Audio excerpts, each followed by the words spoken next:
کون سی کتاب کہہ رہے تھے آپ؟ بسم اللہ الرحمن الرحیم.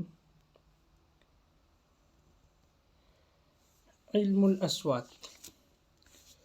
اچھا جی، پہلا جو ہے کویسچن انہوں نے ڈیفینیشن دی ہوئی ہے علم الاصوات کی کہ العلم الذي يبحث في الاصوات المنطوقة من حيث نطقها وانتقالها وإدراكها وأثر بعضها على بعض إذ تجاورت يسمى علم الاصوات. میں نے یہ آپ کو چیز بار بار بتائی کہ علم الاصوات انہوں نے ایک پوری کمپریہنسو ایک جامع تعریف دی ہے کہ علم الاصوات ایسا علم ہے جو منطوقہ جو اصوات ہوتی ہیں ان سے بحث کرتا ہے، یعنی کہ جن کا نطق ہوتا ہے، ٹھیک ہے نا، جن کی پروننسیشن ہوتی ہے، جو مطلب ہے کہ جن کی آپ ایگزیکٹ ورڈ انگلش میں بولیں تو آرٹیکولیشن ہوتی ہے، آرٹیکولیٹ ہوتے ہیں، جس کو ہم آرٹیکولیشن کی ہی عربی ہے نطق، ٹھیک ہے. یعنی کہ جب ہم منطوقہ بولتے ہیں تو آرٹیکولیٹری ساؤنڈز، یعنی کہ وہ آوازیں جن کی آرٹیکولیشن ہوئی ہے. تو علم اصوات ان میں کس طرح بحث کرتا ہے؟ اس حیثیت سے ان کے نطق کے اعتبار سے، یعنی کہ ان کی پروڈکشن یا آرٹیکولیشن کے اعتبار سے، و انتقالیہ اور ان کی ٹرانسمیشن کے اعتبار سے، اور لاسٹ جو مین ٹاپک ہے وہ ادراکیہ، ان کی پرسیپشن. ہم پرسیپشن یا ریسیونگ کو بولتے ہیں کہ اس کو ریسیو کیسے کیا سامع نے. یہ تین مین ٹاپک آتے ہیں جی علم الاصوات، ان سے بحث کرتا ہے. وہ اثر بعضها علی بعض، اور ایک ساؤنڈ دوسرے پہ کیا امپیکٹ ڈالتی ہے، ٹھیک ہے. اس تجاورت، جب وہ دونوں کی مجاورت ہوتی ہے، جب ہمسائیگی اختیار کرتی ہیں تو ایک ساؤنڈ کا دوسرے ساؤنڈ پہ کیا امپیکٹ ہوتا ہے، ٹھیک ہے. یہ علم الاصوات الوصفی میں ہی آتا ہے، ٹھیک ہے. تو یہ مین ٹاپک ہے، یہ ایک جامع تعریف ہے علم الاصوات کی کہ علم الاصوات ایسا علم ہے جو اصوات منطوقہ سے بحث کرتا ہے اس اعتبار سے کہ ان کا نطق کیسے ہوا، ان کے انتقال کیسے ہوا، اور پھر ان کی پرسیپشن، ان کا ادراک کیسے ہوا، اور بعض آوازیں بعض پر کیسے اثر انداز ہوتی ہیں جب وہ اکٹھی ہوتی ہیں، دو آوازیں ملتی ہیں، ٹھیک ہے. تو یہ ہے جی علم الاصوات. میں نے یہ دوسرا کویسچن دیکھیں کہ یعد علم الاصوات فرعا من فروع علم اللسانیات، کہ علم الاصوات شمار کیا جاتا ہے ایک قسم، ایک فرع، کس کی اقسام میں سے؟ علم اللسانیات. یہ چیز ہم بار بار ڈسکس کر چکے ہیں کہ بروڈر ٹرم، بڑی ٹرم جو امبریلا ٹرم ہے، وہ جو سبجیکٹ ہے وہ لسانیات ہے، لنگوسٹکس ہے. علم الاصوات کیا ہے؟ اس کی ایک شاخ ہے، اور یہ پہلی ہی شاخ ہے، یعنی کہ یہ فرسٹ ٹائپ آف لنگوسٹکس ہے، ٹھیک ہے. اس کے بعد یہ مزید بتا رہے ہیں کویسچن نمبر 3 میں، الدراسہ الصوتیہ تبحث فی النطق البشری من زاویتین مختلفتین ومنہما دراست الاصوات مفردہ، کہ جو آوازوں کی سٹڈی ہے وہ انسانی آوازوں کے نطق کے بارے میں دو مختلف زاویوں سے بحث کرتی ہے. سب سے پہلی تو بات یہ ہے کہ جو فنیٹکس ہے، یہ ہم نے کہا کہ یہ آوازوں کی سٹڈی ہے، سٹڈی آف ساؤنڈز ہے. تو یہ آپ ذہن میں رکھیں کہ یہ study of sounds of humans ہے، یعنی کہ انسانی آوازوں کی سٹڈی ہے. یہ ذہن میں رکھیں کہ اس میں جو ہیومن نہیں ہیں، جن کو ہم مطلب ہے کہ جاندار تو کہتے ہیں، مطلب ہے کہ جانور وغیرہ، تو یہ ان کی آوازوں کی سٹڈی نہیں ہے، یہ جسٹ انسانی آوازوں کی سٹڈی ہوتی ہے، ٹھیک ہے. وہ بھی دو اعتبار سے ہوتی ہے، دو مختلف زاویوں سے ہوتی ہے. ایک ہوتا ہے دراست الاصوات مفردہ، اور دوسرا ہوتا ہے دراست الاصوات مجتمعہ. یعنی کہ ایک تو سمپل آپ کہہ سکتے ہیں کہ سیپریٹ، مطلب ہے کہ ایک بندہ ہے نا، ایک سنگل پرسن ہے، اس کی آوازیں ہیں، اس کی ایک سٹڈی ہوتی ہے. دوسرا پورے معاشرے کی جب کمیونیکیشن ہوتی ہے، کیونکہ ہم نے یہ بار بار پڑھا ہے کہ ابن جنی نے جو ایک جامع تعریف کی ہے لغت کی، لینگویج کی، زبان کی، وہ کیا ہے کہ یہ وہ ہیں کہ مطلب ہے کہ آوازیں ہیں جن سے ایک معاشرہ یا ایک قوم اپنی اغراض بیان کرتے، اپنی اغراض، اپنے مقاصد کو تعبیر کرتا ہے. تو ان مقاصد کے لیے جو وہ آوازیں استعمال کرتے ہیں ان کو ہم لغت کا یعنی لغہ کا، لینگویج کا نام دیتے ہیں کہ یہ اس معاشرے کی یا اس قوم کی زبان ہے. تو جو ساؤنڈز کی اسٹڈی ہوتی ہے یہ بھی دو مختلف زاویوں سے ہوتی ہے، کہ ایک سنگل پرسن کے اینگل سے اور دوسرا معاشرے کے اینگل سے، کہ جب معاشرے میں دو بندے، دو سے زیادہ مل کے کمیونیکیشن کرتے ہیں تو جو دراسہ الصوتیہ ہوتا ہے وہ ان دونوں زاویوں سے ہوتا ہے، کہ اصوات مفردہ کا بھی اور اصوات مجتمعہ کا بھی. اچھا جی، ایک اور ڈیفینیشن دیا جی علم الاصوات کی، کوسچن نمبر 4 دیکھیں. وصف للحرکات العدویہ التي يقوم بها الجهاز الصوتي أثناء النطق وكذلك الآثار السمعية المعاقبة لهذه الحركات.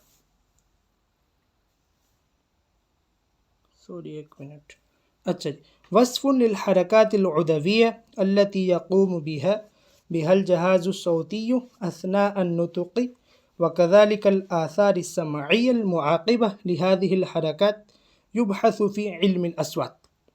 تو یہ جہاز صوتی کیا ہوتا ہے آپ سمجھ لیں. میں نے کل بھی آپ کو بتایا تھا کہ مختلف نام ہوتے ہیں، جب یہ معرب شیپ میں آتے ہیں نا ہمارے پاس، وہاں سے کنفیوژن کریٹ ہوتی ہے کہ جہاز صوتی ہوگا یا اعضائے نطقی ہوگا. یہ ایک چیز ہے، ان کو ہم مطلب ہے کہ اسپیچ ایپریٹس بولتے ہیں، اسپیچ آرگنز بولتے ہیں. آرگن آپ کو پتہ ہے نا، آرگن ہم عضو کو کہتے ہیں، آرگن انگلش میں اور اردو میں عضو. تو عضو کی جمع ہوتی ہے نا اعضاء، اور انگلش میں آرگنز ہوگا. تو جو مطلب ہے کہ کسی بھی ساؤنڈ کی پروڈکشن میں جو اعضاء استعمال ہوتے ہیں ان کو ہم کہتے ہیں جی یہ اسپیچ آرگنز ہیں، اور انگلش میں انہیں کو ہم جہاز صوتی اور اعضاء نطقی بولتے ہیں. کہ وصف الحرکات العدویہ التي يقوم بها الجهاز الصوتی اثناء النطق. اثناء النطق یعنی کہ اس کی آرٹیکولیشن کے دوران، ٹھیک ہے، جو عضو حرکت کرتے ہیں. میں نے آپ کو بتایا کہ کوئی ساؤنڈ پروڈیوس ہوتا ہوگا، مطلب ہے کہ نیچے والا ہونٹ اوپر والے دانتوں سے ملا ہوگا، کبھی دونوں ہونٹ سے پروڈکشن ہو رہی ہوگی. تو آرٹیکولیشن میں جو اسپیچ آرگنز استعمال ہو رہے ہوتے ہیں، جو عضو استعمال ہو رہے ہوتے ہیں، تو ان میں بعض متحرک ہوتے ہیں، بعض ساکن ہوتے ہیں. فار ایگزامپل جب ہم سا کہتے ہیں تو سا میں کون سے آرگنز ملتے ہیں؟ ایک ہماری زبان کی نوک ہوتی ہے، اور دوسرا ہمارے جو سامنے والے دانت ہیں جن کو ہم ثنایا علیہ شاید کہتے ہیں. تو ہم ان سے ٹچ کر رہے ہوتے ہیں. تو اب آپ دیکھیں کہ ہماری زبان نیچے سے اٹھ کے ہمارے اوپر والے دانتوں کو لگتی ہے. تو دونوں، اب ہم کہیں گے کہ سا کی پروڈکشن آف ساؤنڈ جو ہوئی ہے اس میں دو اسپیچ آرگنز استعمال ہوئے، ایک ہماری ٹنگ اور دوسرا ہمارا ٹیتھ. تو اس میں جو ہماری زبان ہے یہ عضو متحرکہ ہے، عضو متحرک ہے، یعنی کہ جس نے حرکت کر کے یہ دوسرے عضو تک پہنچی ہے. دوسرا عضو اس میں کون سا شامل ہے؟ دانت ہے. تو وہ کہہ رہے ہیں کہ یہ جو اعضاء حرکت کرتے ہیں ان کے اوصاف کے بارے میں، ٹھیک ہے، جب نطق ہوتا ہے. وَكَذَلِكَ الْآثَارِ السَّمْعِيَّةِ الْمُعَاقِبَةِ. اور اسی سے مطلب ہے کہ بالکل اپوزٹ سائڈ پہ، کہ جب سننے والا سنتا ہے تو اس پہ کیا امپیکٹ پڑتا ہے، وہ اوصاف کیا ہوتے ہیں. لہذا الحرکات یبحث فی علم الاصوات. علم الاصوات میں یہ دونوں چیزیں ڈسکس ہوتی ہیں، ٹھیک ہے. وہی باتیں جو ہم کل سے کر رہے ہیں لیکن ایک نئے انداز میں، کہ جب ہم نے کوئی ساؤنڈ پروڈیوس کیا تو اس میں جو ہمارے اعضائے نطق شامل ہوئے اس کی پروڈکشن میں، اس کی ادائیگی میں، اس کی آرٹیکولیشن میں، تو ان کی حرکات کے اوصاف کیا تھے، ان میں کس آرگن نے، کس عضو نے حرکت کی، کون متحرک بنا، کون مطلب ہے کہ متحرک نہیں ہے. تو ان اوصاف کی اسٹڈی، اور پھر جب وہ ساؤنڈ پروڈیوس ہوگی، آگے اس کا انتقال ہو گیا، تو اس کے بعد جو سامع تھا اس کی سماعت کے جو اوصاف تھے، اس کے جو آثار تھے، ان کی اسٹڈی. یہ ساری چیزیں جی ڈسکس ہوتی ہیں کس میں؟ علم الاصوات. اچھا جی، اس کے بعد ایک اور نیا کانسیپٹ ہے، نیا تو نہیں ہے، مطلب ہے کہ ایک اب نئے انداز میں ایک کانسیپٹ ہے، کہ ہم نے کہا تھا کہ جو یہ فنیٹکس ہوتا ہے نا، جو علم الاصوات ہوتا ہے، اصل میں یہ جو آوازیں پروڈیوس ہوتی ہیں ان کا جو ظاہری اوصاف ہوتے ہیں، یہ ان کی اسٹڈی ہوتی ہے۔ ایک ہوتے ہیں ان کے باطنی اوصاف، جس میں مطلب ہے کہ ظاہری اوصاف سے کیا مراد ہوتی ہے؟ ظاہری اوصاف سے مراد یہ ہوتی ہے کہ اس آواز کی پچ کیا تھی، لو تھی، ہائی تھی، ٹھیک ہے نا، اس آواز کی جو پروڈکشن ہے، اس میں کون سے اعضاء شامل ہوئے، ٹھیک ہے۔ یہ جو ظاہری جو فزیکل ہمیں چیزیں نظر آ رہی ہوتی ہیں، اور جو جب ہم کہتے ہیں نا کہ اس آڈیو کا فورینزک کرایا جائے گا، فورینزک ٹیسٹ ہوگا، تو اس میں یہی ہوتا ہے نا کہ اس کی مطلب ہے کہ آواز کی پچ لو ہے، سلو ہے، بچے کی آواز ہے، عورت کی آواز ہے، مرد کی آواز ہے، یہ ہوتا ہے ظاہری اوصاف کا مطالعہ۔ اور ایک دوسرا ہوتا ہے جن کو ہم باطنی اوصاف کہتے ہیں۔ باطنی اوصاف کیا ہوتے ہیں؟ باطنی اوصاف جب ہم کہتے ہیں کہ کوئی ہم کسی کو کہتے ہیں مطلب ہے کہ جاؤ ہمارے لیے پانی لے کے آؤ، کچھ بھی، تو وہ کہتے ہیں یار یہ بات آرام سے بھی کی جا سکتی ہے۔ یہ ہوتے ہیں باطنی اوصاف، باطنی جن کو ہم کہتے ہیں کہ امپیکٹس، کہ ہر بات کے چاہے وہ ظاہری طور پہ وہی اسی چیز کا تقاضا کیے جا رہا ہو کہ ہم نے اب یہی کہنا ہے کہ جاؤ پانی لے کے آؤ، ظاہری طور پہ وہ لغوی لحاظ سے، گرامر کے لحاظ سے وہ جملہ بالکل درست ہو، لیکن اس کا باطنی امپیکٹ کیا ہوتا ہے؟ بندہ کہتا ہے کہ یار یہ بات آرام سے بھی کی جا سکتی۔ تو یہ جو چیزیں ہوتی ہیں نا، جن کا تعلق ادب سے ہوتا ہے یا باطنی اوصاف سے، باطنی وصف سے ہوتا ہے، یہ چیزیں اس میں ڈسکس نہیں ہوتی ہیں علم الاصوات میں۔ اس میں جو ظاہری مطالعہ ہوتا ہے، ظاہری اوصاف کا جو ہمیں نظر آ رہے ہوتے ہیں یا جو کنسرنڈ ہوتے ہیں، مطلب ہے کہ جو سمپلی انڈرسٹوڈ چیزیں ہوتی ہیں، اس چیز کو آپ سمجھ رہے ہیں نا کہ میں کیا کہنا چاہ رہا ہوں، کہ اس میں باطنی جو اوصاف ہوتے ہیں نا کسی آواز کے، وہ نہیں ان کا عمل دخل نہیں ہوتا۔ یہی چیز انہوں نے یہ 5 نمبر ایم سی کیوز میں کہی ہے کہ دراست لما يحدث للاصوات من اثر بسبب مجاورة بعضها لبعض في الكلام تسمى دراست للظواہر الصوتیہ۔ ٹھیک ہے نا، کہ وہ کہہ رہے ہیں کہ ایسی اسٹڈی جو مطلب ہے کہ وہی بات جو پہلے میں ہم نے پڑھی تھی کہ آوازیں جب ان کے مجاورت ہوتی ہے، مختلف ساؤنڈز آپس میں ملتے ہیں، تو وہ کلام میں ایک دوسرے پہ کیا اثر ڈالتے ہیں، اس کا ہم مطالعہ کرتے ہیں۔ تو یہ اسٹڈی جو ہوتی ہے، یہ مطالعہ یہ کیا ہوتا ہے؟ یہ اسٹڈی ہوتی ہے لظواہر صوتیہ، کہ ساؤنڈز کے ظاہری اوصاف کا مطالعہ۔ آگے جی تھوڑی سمپل چیزیں ہیں۔ 6 نمبر پہ تعد دراست الاصوات مقدمۃ لدراست اللغہ۔ ٹھیک ہے، یہ جو ساؤنڈز کی اسٹڈی ہوتی ہے، جو آوازوں کا مطالعہ ہوتا ہے، اس کو ہم لینگویج کی اسٹڈی کے لیے مقدمہ شمار کرتے ہیں، کہ ہم نے لنگوسٹکس پڑھنا ہے، سائنٹیفک اسٹڈی آف لینگویج کرنی ہے، تو سب سے پہلے ہمیں سائنٹیفک اسٹڈی آف ساؤنڈز کرنا پڑتی ہے کہ ساؤنڈز کیسے پروڈیوس ہوتے ہیں۔ ٹھیک ہے، اس کے بعد جی 7 ہے دراست النظام الصوتی لغہ معینہ تعتبر مقدمۃ لدراست النظام الصرفی۔ اچھا، میں نے کل کسی بھائی نے یہ کویسچن بھی کیا تھا، میں نے اس پہ بات کی تھی کہ ایک ہوتا ہے فنیٹکس، ایک ہوتا ہے فنالوجی۔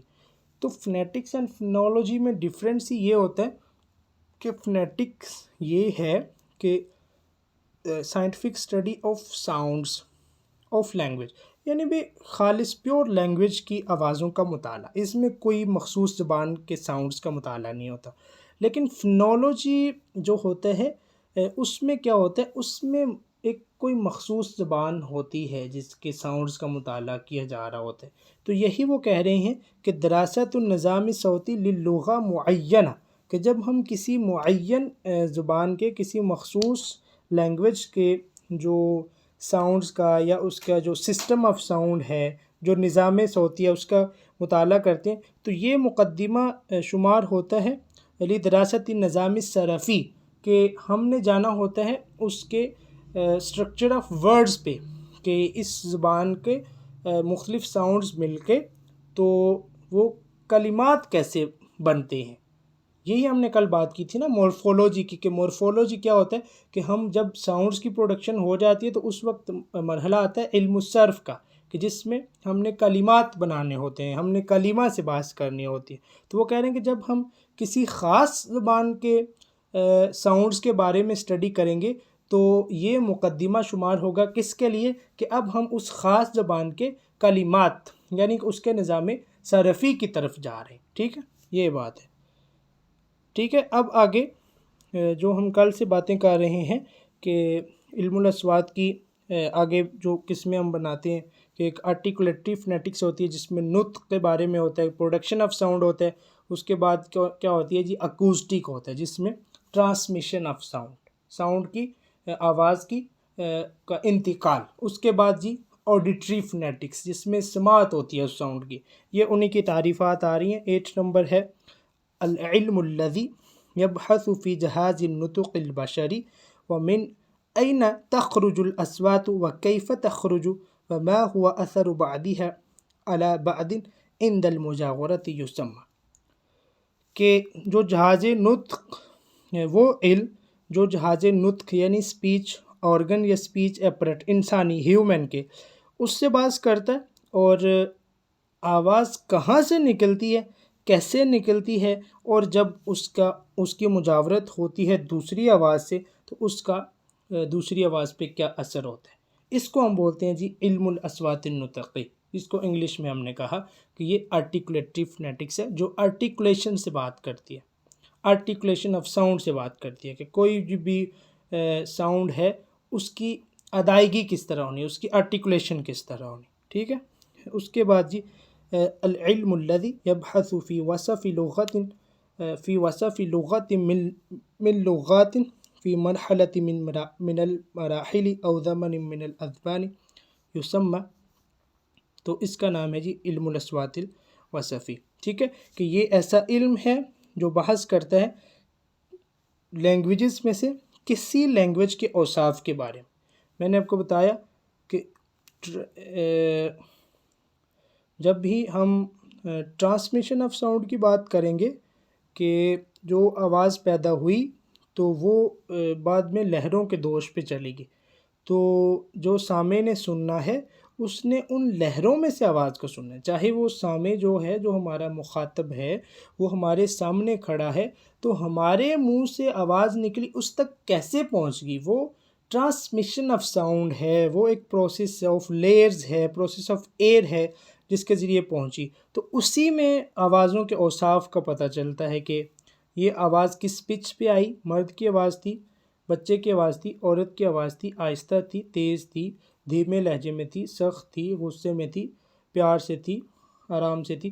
یہ اس کو کہتے ہیں ہم علم الاصوات الوصفی. ٹھیک ہے، تو یہ وہ علم ہے جو زبانوں میں سے کسی زبان کے اوصاف کے بارے میں اور مختلف زمانوں میں سے کسی زمانے کے بارے میں اور مختلف مراحل میں سے کسی مرحلے کے بارے میں بات کرتا ہے.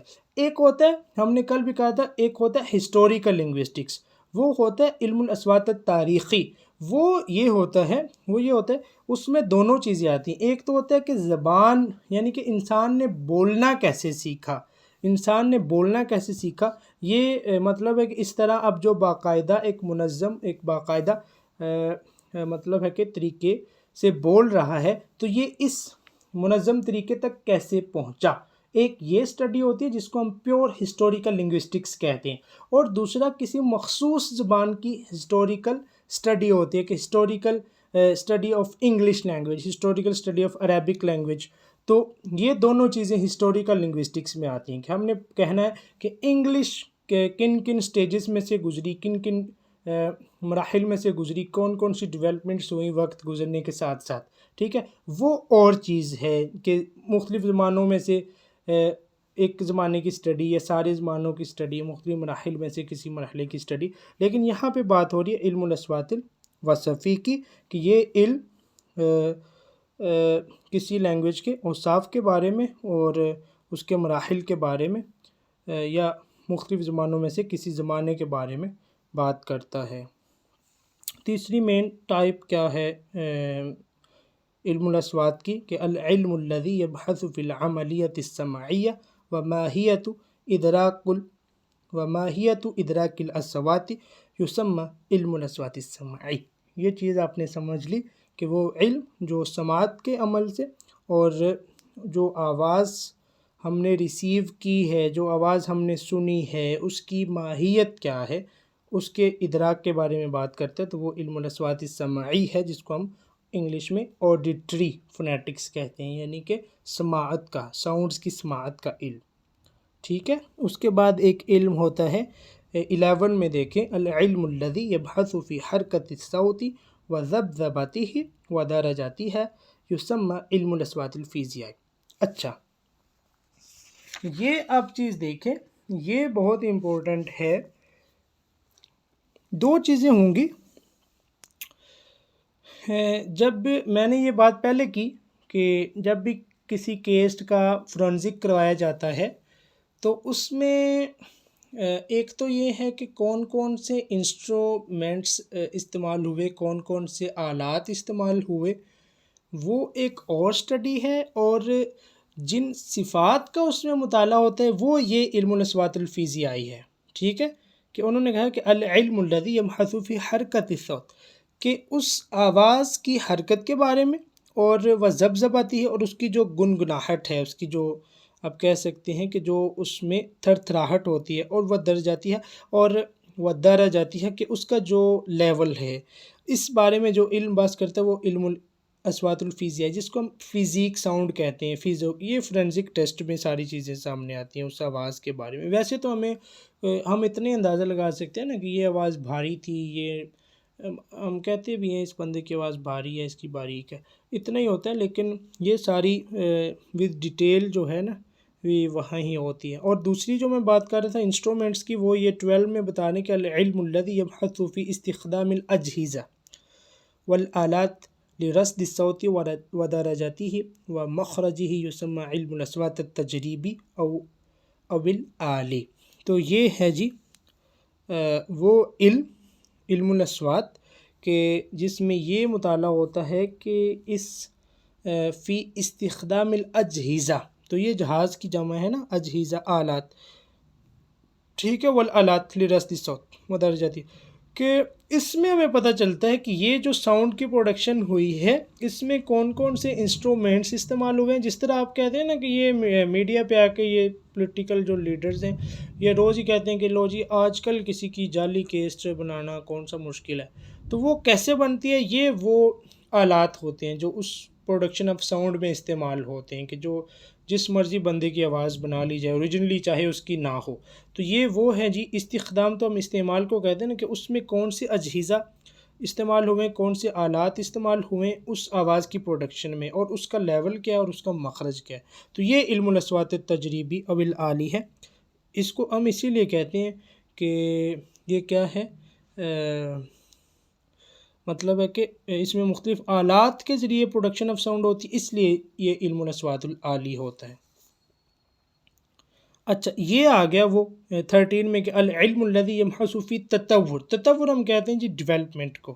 فی تطور الصوت عبر الازمان یسمى علم الاصوات التاریخی، کہ ایسا علم جو آواز کی ڈیولپمنٹس کے بارے میں بات کرتے ہیں. عبر الازمان یعنی کہ اکراس دا پیریڈ، کہ مختلف زمانوں میں زبان میں جو اس کی آوازیں تھیں، جو کسی مخصوص زبان کے یا جسٹ لینگویج کی جو ساؤنڈز تھیں، تو مختلف زمانوں کے گزرنے کے ساتھ ساتھ مرور زمن کے ساتھ اس میں کیا کیا ڈیولپمنٹس آئی ہیں، اس میں کیا تطور آئے ہیں. ٹھیک ہے نا، اس کی یہ جو تطویر الصوت کی اسٹڈی ہوتی ہے، اس کو ہم علم الاصوات التاریخی بولتے ہیں.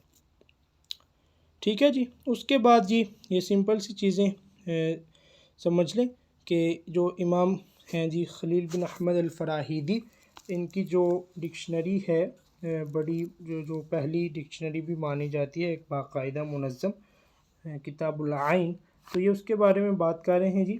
جعل الخلیل معجمہ مرتبا حسب مخارج الحروف مبتدئا بالحلق. تو انہوں نے اس کی جو اپنی کتاب العین لکھی ہے، انہوں نے مخارج کی ترتیب سے لکھی. ہم معاجم کے بارے میں پراپر آپ کے ساتھ ڈسکشن کریں گے کہ کون سی معاجم حروف حلقی کے اعتبار سے لکھی گئی، کون سی الف بائی ترتیب میں کس طرح.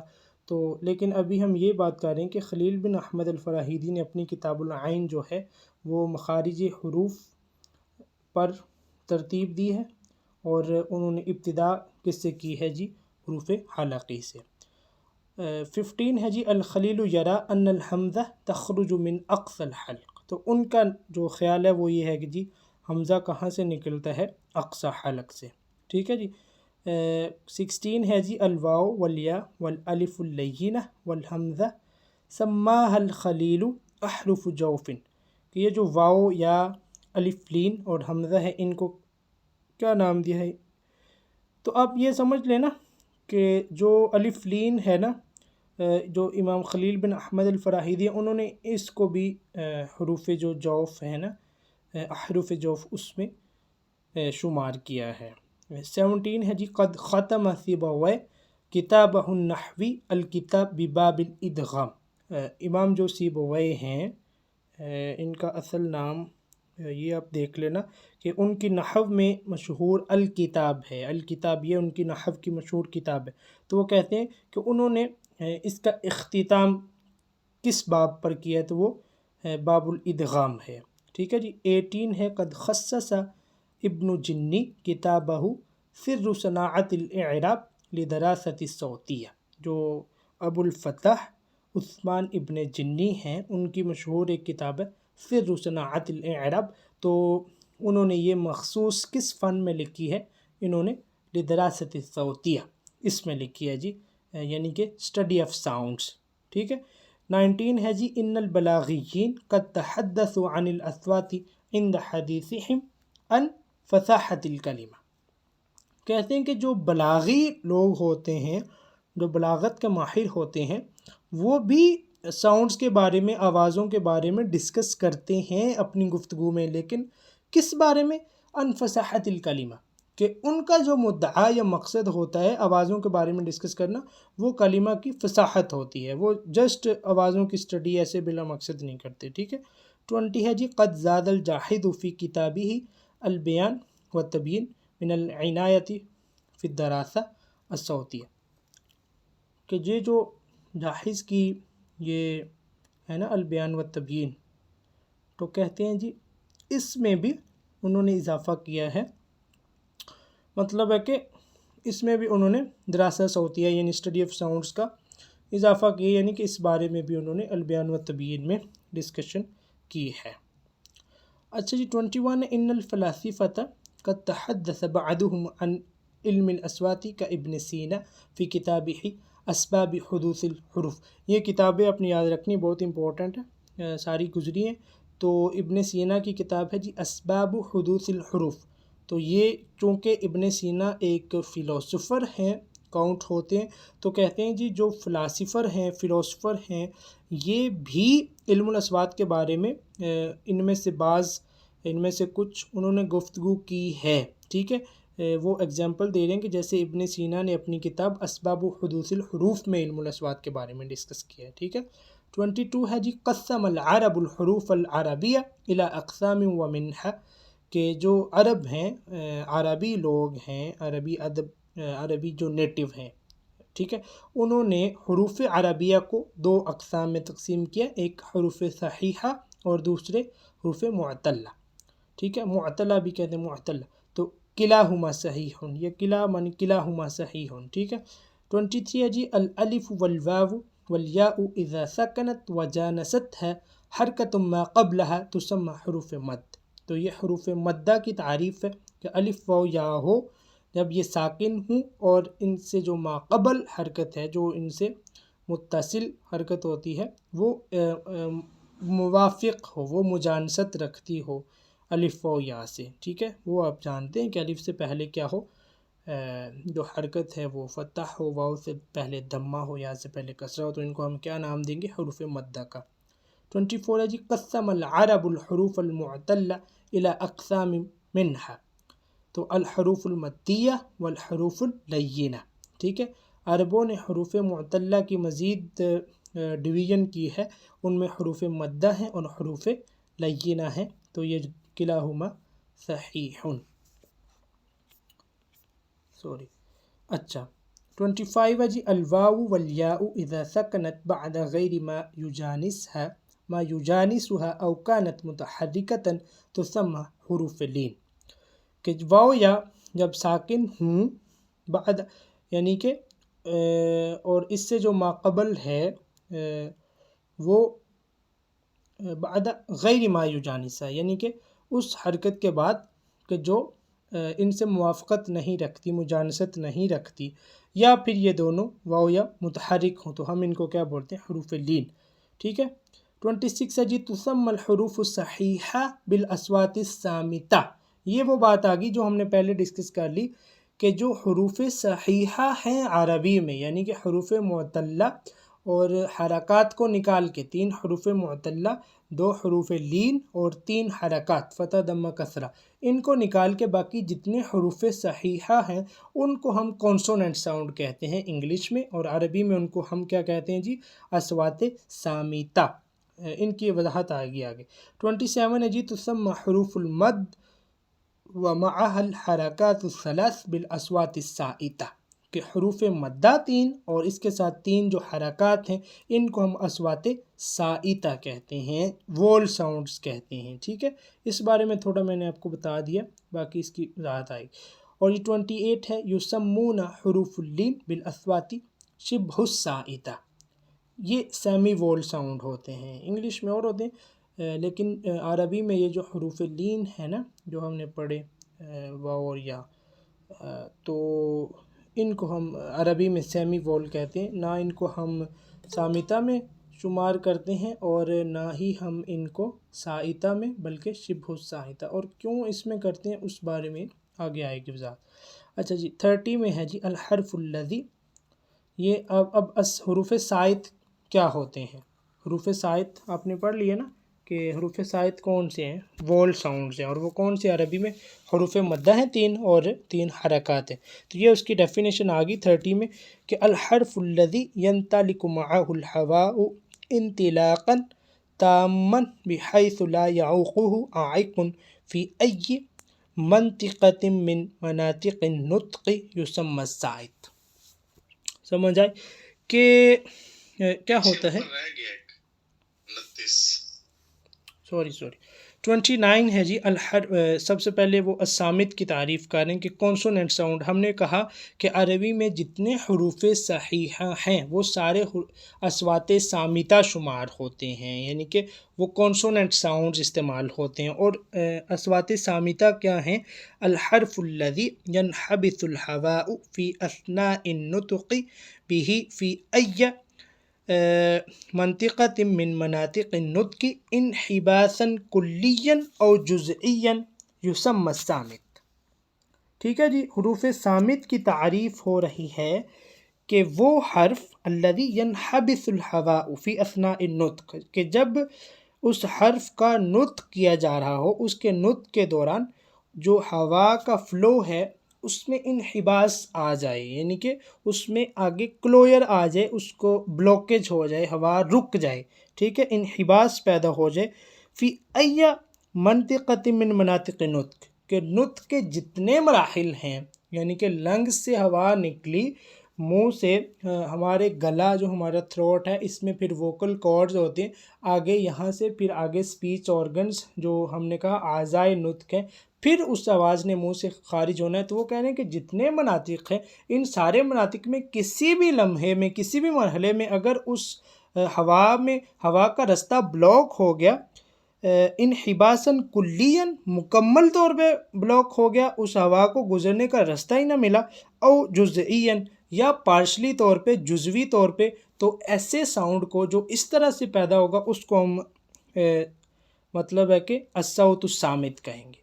اب آپ دیکھ لیں با ہے نا، با، تو با کی پروڈکشن آپ دیکھ لیں، لنگ سے ایئر آتی ہے ہمارے ووکل کارڈ سے مطلب ہے کہ ہوتی ہوئی ہمارے منہ میں آتی ہے، تو اس میں 2 سپیچ آرگنز، 2 اعضائے نطق شامل ہوتے ہیں. با نیچے والا ہونٹ، اوپر والا ہونٹ، دونوں ہونٹ استعمال ہوتے ہیں. لیکن جب ہم با کہتے ہیں دونوں ہونٹ آپس میں مل جاتے ہیں، وہ ہوا کا راستہ بلاک کر دیتے ہیں.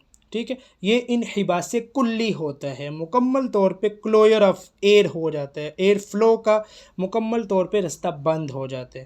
تو اس طرح کا جو ساؤنڈ ہوتا ہے اس کو ہم کیا کہتے ہیں؟ یہ الصوت الصامت ہے. اور عربی میں جتنے حروف صحیحہ ہیں وہ سارے اصوات صامتہ ہیں. ٹھیک ہے. اس کے بعد 30 ہے جی حروف اصوات سائد کی تعریف کر رہے ہیں کہ الحرف الذی ينطلق معه الهواء انطلاقا تاما بحيث لا يعوقه عائق في أي منطقة من مناطق النطق يسمى السائد، کہ ایسا حرف ينطلق معه الهواء انطلاقا تاما کہ اس میں پھسلتی ہے، انطلاق ہوتا ہے ہوا کا، بحیث لا يعوقه عائق في أي منطقة من مناطق النطق، کہ جتنے مناطق نطق ہیں، سٹیپس آف آرٹیکولیشن ہیں، ٹھیک ہے، پارٹس آف آرٹیکولیشن ہے، کسی بھی لمحے پہ کوئی عائق، کوئی اس کو روکنے والا درمیان میں حائل نہیں ہوتا۔ الف آپ کہیں گے الف تو کہیں پہ بھی مطلب ہے کہ لنگ سے لے کے آواز کے منہ سے نکلنے تک کوئی مطلب ہے کہ رستے کی بلوکیج نہیں ہوگی ہوا میں۔ واو کہیں گے، یا کہیں گے، فتحہ ضمہ کسرہ کچھ بھی نہیں ہوگا، ٹھیک ہے۔ فتحہ ضمہ کسرہ تو میں ویسے بول رہا ہوں جس حرف پہ جب آئے گی۔ تو یہ 6 کیا ہوتے ہیں؟ یہ حروف اصوات سائد استعمال ہوتے ہیں۔ انگلش میں اے ای آئی او یو ہوتے ہیں جن کو ہم وول ساؤنڈ کہتے ہیں، عربی میں یہ 6 ہوتے ہیں، ان کو اصوات سائد کہتے ہیں، ٹھیک ہے جی۔ اس کے بعد آج کا ہمارا آخری ہے شبہ السائد۔ میں نے کہا اس کو انگلش میں سیمی وول کہتے ہیں، کہ نہ تو اس میں جیسے کونسوننٹ ساؤنڈ میں یا اصوات صامتہ میں بالکل رستہ بند ہو جاتا ہے ہوا کا ویسے ہوتا ہے، اور نہ ہی وول ساؤنڈز کی طرح یعنی اصوات سائتہ کی طرح بالکل رستہ اوپن رہتا ہے، بلکہ درمیانہ ہوتا ہے۔ حروف لین کی آپ پریکٹس کر کے دیکھ لینا۔ تو الحرف الذی لا ينحبث معه الهواء لا جزئیا ولا کلیا ولا ينطلق انطلاقا تاما، ٹھیک ہے، سمجھ آ رہی ہے کہ نہ تو ہوا کا انحباس ہوتا ہے، نہ ہی جزوی طور پہ نہ ہی کلی طور پہ، ولا ينطلق انطلاقا تاما، اور جیسے اصوات سائد میں آواز کو گزرنے کا، اس کے انطلاق کا مکمل طور پہ اختیار تھا، کوئی رکاوٹ نہیں تھی، تو اس میں ایسا بھی نہیں ہوتا۔ فمجراہ، تو جو اس کا پیسیج آف مطلب ہے کہ گزرنے کا جو اس کا رستہ ہے، جو اس کا مجرا ہے، فیہ ضیق، تنگ ہوتا ہے، لا یصل الی درجۃ الانحباس، لیکن جیسے حروف اصوات صامتہ میں بالکل وہ درجہ انحباس کو پہنچ جاتا ہے، چاہے جزوی طور پہ چاہے کلی طور پہ۔ اس میں تھوڑی بہت پرابلم تو ہوتی ہے ہوا کو گزرنے میں، اس کا جو فمجراہ فیہ ضیق لا یصل الی درجۃ الانحباس، لیکن وہ اتنا تنگ نہیں ہوتا کہ وہ درجہ انحباس کو پہنچ جائے، ٹھیک ہے۔ تو اس لیے ہم اس کو کیا بولتے ہیں جی، یہ ہے شبہ السائد، ٹھیک ہے جی۔ آج آگے 32 سے نئی چیزیں سٹارٹ ہو رہی ہیں، تو وہ انشاءاللہ ہم پھر نیکسٹ دیکھیں گے۔